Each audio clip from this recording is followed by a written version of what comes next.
ভুঁড়ি বৃত্তান্ত। আমি সেই দিনটির জন্য প্রতীক্ষায় আছি, যেদিন আমার ভুঁড়িটি আমাকে সম্পূর্ণরূপে পরিত্যাগ করিবে। আমি তো ভাবিয়াছিলাম ভুঁড়িটি বিলীয়মান হইলে সেই আনন্দে আমি এই রচনাটি প্রস্তুত করিব, কিন্তু প্রতীয়মান হইতেছে যে অচিরে তাহার আমাকে ছাড়িয়া যাইবার সামান্যতম সম্ভাবনাও নাই। অতঃপর ভুঁড়ি লইয়া আমার কান্নাকাটির বৃত্তান্তই লিপিবদ্ধ করিতে মনস্থ করিলাম। ভুঁড়িটির বয়স নয় নয় করিয়া 50 হইল বলিয়া বোধ হইতেছে। এতদিনে মম দেহে তাহার মৌরসী পাট্টা গাড়িবার পক্ষে যথেষ্ট অধিকার জন্মিয়াছে। সুতরাং আমি তাহাকে তাড়াইবার জন্য যতই গলা ধাক্কা দিবার চেষ্টা করি না কেন, সে ততধিক চাপিয়া বসে। লোকে বাড়ি হইতে ভাড়াটে তুলিবার জন্য মামলা মোকদ্দমা করিয়া হয়রান হইয়া যায়। আমার ভুঁড়ির ক্ষেত্রেও এটি প্রযোজ্য হইতে পারে। কম তো কিছু করিলাম না তাহাকে আমার শরীরের সঙ্গ ছাড়া করিবার জন্য। সেই কোন ছোটবেলা হইতে সে আমার দেহের মধ্যস্থলে অঙ্কুরিত হইতেছিল তাহা তো খেয়াল করি নাই।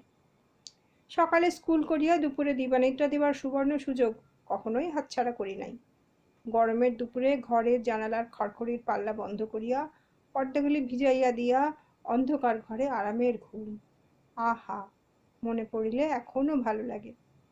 কিন্তু সেই রন্ধ্রপথে যে ভুঁড়ির বীজ রোপিত হইতেছিল ইহা তো জানিতাম না। বহুদিন পরে জ্ঞানলাভ করিয়াছিলাম যে দিবানিদ্রাই ভুঁড়ির জন্মদাতা। নবম শ্রেণীতে উন্নীত হইবার পর অঙ্গে উঠিল শাড়ি, আর শাড়ি পরিধান করিবার সময় নজর কাড়িল ভুঁড়ি। তখন তাহাকে পাত্তা দিই নাই, বরং তাহাকে ঢাকিতে সচেষ্ট হইয়াছি। পুরা চাকুরি জীবন ভুঁড়ি নিশ্চিন্তে আমার শাড়ির অন্তরালে রহিল। গোল বাঁধিল অবসর লইবার পর। সমাজসেবা করিবার বাসনায় এক নাটকের দলে নাম লিখাইয়াছিলাম। সেখানে দেখিলাম শাড়ি বড় সমস্যা করিতেছে। সুতরাং শাড়ি পরিত্যাগ করিয়া আধুনিক পোশাকের দিকে ঝুঁকিলাম। এবার শাড়ির অন্তরাল হইতে বাহির হইয়া ভুঁড়ি দৃশ্যমান হইল। ইহাতে আমি অত্যন্ত অপ্রস্তুত বোধ করিতে লাগিলাম। এইবার স্থির করিলাম ভুঁড়িটিকে বিসর্জন দিবার ব্যবস্থা করিতে হইবে। ইউটিউব হইতে ভুঁড়ি কমাইবার উপায় খুঁজিতে গিয়া দেখিলাম সবার নিদান প্রায় একই। রীতিমতো ঘাম ঝরাইয়া হন্টন, মিষ্টান্ন বর্জন এবং তৈল মশলাবিহীন খাদ্যদ্রব্য গ্রহণ। আমাদের যা লাইফস্টাইল তাহাতে হাঁটিবার সময় নাই, আর মিষ্টি বর্জন করিলে জীবনের মিষ্টতা কমিয়া যাওয়ার সম্ভাবনা যথেষ্ট।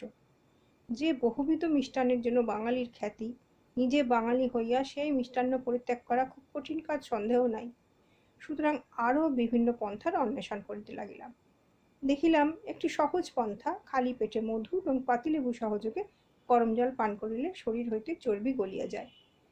সুতরাং সেটাই চেষ্টা করিলাম, কিন্তু ঠিক কতটা মধু এবং কতটা পাতিলেবুর রস প্রয়োজন এই ব্যাপারে সুপরামর্শ দিবার জন্য কাহাকেও পাওয়া গেল না। আরেকটি পন্থা ছিল গ্রিন টি পান করিবার সদুপদেশ। সারাদিনে 3-4 বার। চা পানের অভ্যাস করি নাই প্রায় জেদ করিয়াই, তাহাও রাজি ছিলাম যদি ভুঁড়ি কমে সেই আশায়। কিন্তু কয়েকদিন কর্তার উপর গ্রিন টি লইয়া পরীক্ষা করিয়া যাহা প্রতিক্রিয়া পাইলাম তাহাতে খুব একটা ভরসা পাইলাম না। এতকাল চা না পান করিয়া শেষে পচা শামুকে পা কাটিব। কিছুদিন ধরে খেয়াল করিতেছিলাম হাঁটিতে গিয়া সমস্যা হইতেছে।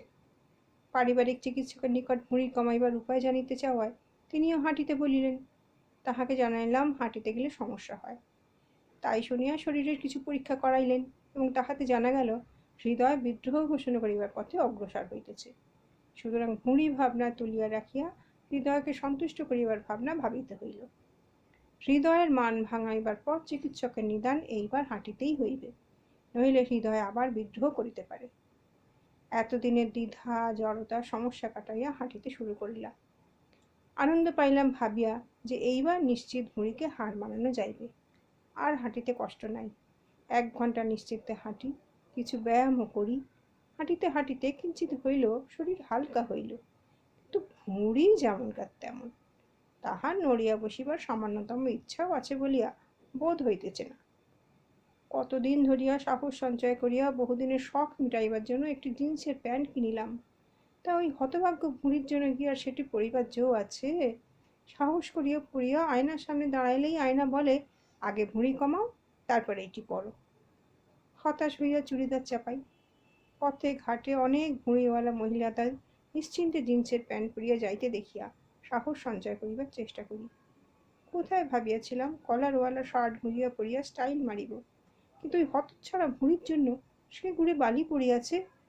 এখন ভুঁড়ি লুকাইবার জন্য আমাকে আলগা কর্তৃর দ্বারস্থ হইতে হয়।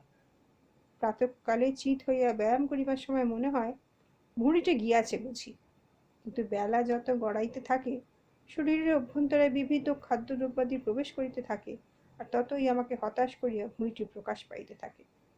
এক এক সময় ভ্রম হইতে থাকে যে বোধহয় 6-7 মাসের পোয়াতে ভুঁড়ি।